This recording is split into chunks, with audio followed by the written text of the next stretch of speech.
काळी रात्र झाली होती. ऋषी नावाचा मुलगा हा एका कंपनीमध्ये काम करत होता आणि तो सध्या आता नाईट शिफ्टवर काम करत होता. दिवसाच्या शिफ्ट त्याच्या खतम झाल्या होत्या आणि तो आता सध्या नाईट शिफ्टवर काम करत होता. तो कसा त्याची शिफ्ट संपली असेल की 12-12:30 वाजता त्याची शिफ्ट संपली आणि तो आपलं शिफ्ट खतम करून पॅक सगळं काही पॅक करून तो बाहेर निघाला.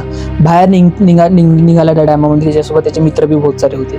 मित्रासोबतच तो बाईकवर बसला आणि समोर निघून गेला. बट बाईकवर जर सोबत निघाले ते मित्र त्याचे तो त्या टायमामध्ये त्याचे मित्र त्याच्यासोबतच बाईक चालवत होते. बट जेव्हा तो अजून समोर गेला आणि ऋषीचं गाव थोडंसं गावा साईडचं होतं आणि हे मित्र त्याचे थोडेसे जवळपासच्या गावात राहत होते. ते सगळेजणी आपापल्या गावाकडे निघून गेले आणि हा ऋषी नावाचा जो मुलगा होता ना, तो ऋषी नावाचा मुलगा रस्त्यानंच लागला होता. जेमतेम तो हायवे क्रॉस करत होता आणि हायवे क्रॉस करून तो जस्ट आता गावाकडचा जो रस्ता कच्चा रस्ता होता त्या रस्त्यावर तो लागला होता. कच्चा रस्ता एवढा काळाकुट्ट दिसत होता की काय सांगावं नाही. सापासारखा काळा रस्ता दिसत होता. समोर चालला आणि तो खूप काय थकून गेला होता. नाईट शिफ्टमध्ये खूप काय थकून गेला. डोकं त्याचं वेगळं दुखत होतं. त्याचा ह्याच विचार होता की आता घरी जाऊन मस्त झोपतोय आरामात किंवा थोडा जेवण वगैरे करतो आणि जाऊन घरी झोपतो. ऋषी जसा चालत होता रस्त्यानं तर मागून काय झालं की हॉर्नचा आवाज आला. हॉर्नचा मागून आवाज आला आणि त्याने साईड दिली पहिल्या गाडीला. जो पहिली गाडी आली होती त्या गाडीला त्याने साईड दिली. नंतर त्याला खूप काही जण ओव्हरटेक करत होते, त्याच्यासमोर जात होते त्याच्या मग, कारण की तो थकलेला होता आणि थकलेला असल्यामुळे त्यानं जास्त गाडी स्पीडनं काय चालवली नाही. नंतर काय झालं अजून कसं करता अजून एक हॉर्नचा आवाज आला मागून.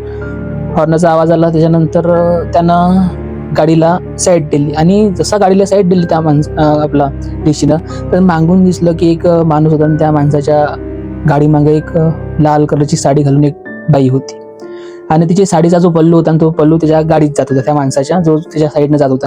तर यानं का म्हटलं की दादा म्हणे तुमच्या वहिनीचा साडीचा पल्लू आपल्या काय म्हणते या गाडीच्या चक्क्यात चालला असं त्यांना म्हटलं. थोडं तडतडून, कारण की तो थकलेला होता आणि त्याच्या तोंडातून काही आवाज निघतही नव्हता. चालला म्हणे तो पल्लू. आता ऐकलं नाही त्यांना. ठीक आहे बाबा असं तसं करून त्यानं गाडीची स्पीड वाढवून समोर चालला गेला. आपला ऋषी हा समोर चालला गेला. समोर गेल्यानंतर मग चालला समोर. त्याच्या मनात वाटलं की मी आता कोणाची ना कोणाची हेल्प केली, मदत केली, ठीक आहे हे सगळं काही विचार करत राहिला तो टोक्यामध्ये. नंतर त्याच्या बाद जो डबल तो गाडीवाल्यानं मागं जो सोडून गेला, यानं गाडी स्पीडनं वाढवली होती. मागे जो गाडीवाला होता त्याने डबल हॉर्न मारला आणि ऋषी चालत होता. तर ऋषीनं अजून साईड दिली त्याला. त्या समोर जात होता तर त्या टायमात त्यानं पाहिलं त्या बाईकवाल्याकडे डबल. तर पाहिलं तर त्या गाडी मागं जे ऋषीनं मगाने बघितली होती ती मुलगी किंवा ते बाई लाल कलरची साडी घालून, ते लाल साडीवाली बाई त्याच्या बाईकवर होतीच नाही. आता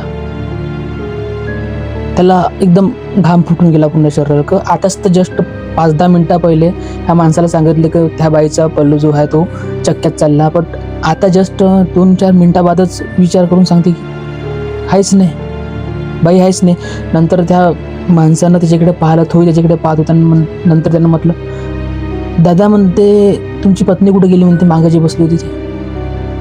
आणि तो माणूसही विचारात पडला. मग समोरचा तिकडचा साईडचा जो साईड ओव्हरटेक करून समोर जाणार होता तो. नंतर त्यानं समोर थोडीशी गाडी समोर नेली आणि गाडी थांबवली आणि ह्या सोबत्यानं बी तिथे समोर जाऊन दोघांनी एक गाडी थांबवली. नंतर तो माणूस म्हणते साईडचा का म्हणते मी तर एकटा चालू म्हणते, मागं कोणती बाई असणार म्हणते, असं टाईपचं म्हटलं त्यानं. तसं म्हटल्याबरोबर ह्या ऋषीची पार फाटून हाती येऊन गेली. हो, त्यांना आत्ताच 5-10 मिनिटं पहिलेच त्यांना म्हटलं होतं की तुमच्या बाईक मागं कोणती बाई आहे, त्याचा पल्लू चक्क्यात चालला. त्याला पार फाटून हाती येऊन गेली. नंतर दोघांनी एकामेकाकडे पाहिलं आणि नंतर दोघांनी मागं पाहिलं तर मागं कशी काळ्या टाईपची कोणती तरी आकृती होती, एकदम काळ्या टाईपची आकृती होती. आणि नंतर भडकन हॉर्न वाजला आणि हे दोघं जण एकदम स्पीडनं हागेती पार हात पाय लावत पळाले. ह्या ऋषी आपल्या घरी पोहोचला. ऋषी घरी पोहोचला आणि ऋषीला फक्त त्याच्या डोक्यामध्ये तेच ते दिसत होतं. म्हणजे काय झालं यार, मला ते लाल साडीवाली बाई दिसली बट लाल साडीवाली बाई होतीच नाही. मी तिला म्हटलं की तुझा पल्लू असा चक्क्यात घुसून राहिला असं तसं. नंतर तोच माणूस म्हणत होता की मी एकटा झालो या रस्त्यानं, माझ्यासोबत कोणी आलं नाही. आणि तो टोटल त्यांना असंही म्हटलं होतं की माझं लग्नच नाही झालं तर मी बाईक कुठून आणली एखादी लाल साडीची. देवी तो विचार करतच राहिला. त्याच्या घरातल्या ऋषीच्या घरातले पडदे हाले तर त्याच्या डोकं पार त्या लाल साडीच्याच डोक्यात घुसे. तसं करता त्याच्या डोक्यात ते जास्तच फसून गेलं होतं त्या दिवसचं भय कथा टाईपचं ते काही. नंतर तो 2 दिवस तो ऑफिसला गेलाच नाही. 3ऱ्या दिवशी त्याला ऑफिसला जावंच लागलं, कारण की खावा प्यायचा वांदे होत होते नको बाहेर ठिकाणी जमते. मला मेन म्हणजे त्याला आता जस्ट नोकरी लागली होती ना आता, आणि त्यानं तो आता असंच सुट्ट्या घेतल्या असत्या तर त्याची नोकरी बी गेली असती. तर मग त्याला डबल वापस आपल्या गावाकडे, तो गावात राहत होता मेन म्हणजे, त्याला डबल त्याच्या गावाकडे जावं लागलं असतं. तर मग त्यानं विचार केला चला आता चाललो जाऊ आपण. आणि आता बी तेच रातची शिफ्ट होती त्याची, तोच डोक्यात चालत होता त्या दिवसात बी, आणि तेच कहाणी तेच सडक्या त्याच्या डोक्यात फिरत होता. ते कसं बसं आता बी तो 12-12:30 वाजता त्याची शिफ्ट संपली आणि तो त्याच्या मित्रासोबतच बाहेर निघाला कंपनीच्या, आणि बाईक सगळ्यांना पकडली आपापली आणि तो हायवेच्या रस्त्याने निघाले लागले एवढी जण. बट ह्या टायमात माहिती आहे काय झालं भाऊ, हे सगळेजण आपापल्या रस्त्यानं निघून गेले आणि ह्या फक्त एकटाच राहत होता, कारण की याचं गाव सगळ्यात दूर होतं आणि हे सगळे याचे मित्र ते जवळपास राहणारे होते. ह्यासोबत आपला चालला मित्र, आणि डबल तो कच्चा रस्ता लागला. नंतर बी एक मागून अचूक एक हॉर्नचा आवाज आला. आणि आता त्यांना सोचलो मनातल्या मनात की आता मी पाहीन नाही गाडीवर कोण आहे काय आहे, असं विचार केला नाही की मी आता गाडीवर पाहीन नाही की मला मग त्या गाडीवर कोण बसला आहे किंवा काय. नंतर काय झालं असं म्हटलं त्यांना, बट किती हिंमत करून त्यांना त्या गाडीवर पाहिलं तर आता त्या गाडीवर कोणीच नव्हतं. तर मग त्याला वाटलं की आता ठीक आहे, सगळ्या गोष्टी ठीक आहे. तो समोर निघून गेला तो. नंतर तोच व्यक्ती ओव्हरटेक करून जात होता त्याला. तर मग तो व्यक्ती काय म्हणते त्या ऋषीले, दादा म्हणते वहिनीला सांगा म्हणते तुमचा पल्लू गाडीच्या चक्क्यात जात आहे. असं म्हटल्याबरोबर ऋषीनं मागं पाहिलं आणि त्याला दिसली ती बाई. तेव्हापासून तो त्या रस्त्यात जाती नाही, आणि मेन म्हणजे त्या रस्त्यात तर सोडा, त्याने ते कामच सोडून दिलं, कंपनीचं काम सोडून दिलं, आणि तो त्या ठिकाणाहून दुसऱ्या ठिकाणी राहायला गेला आणि दुसऱ्या कंपनीत काम करायला लागला.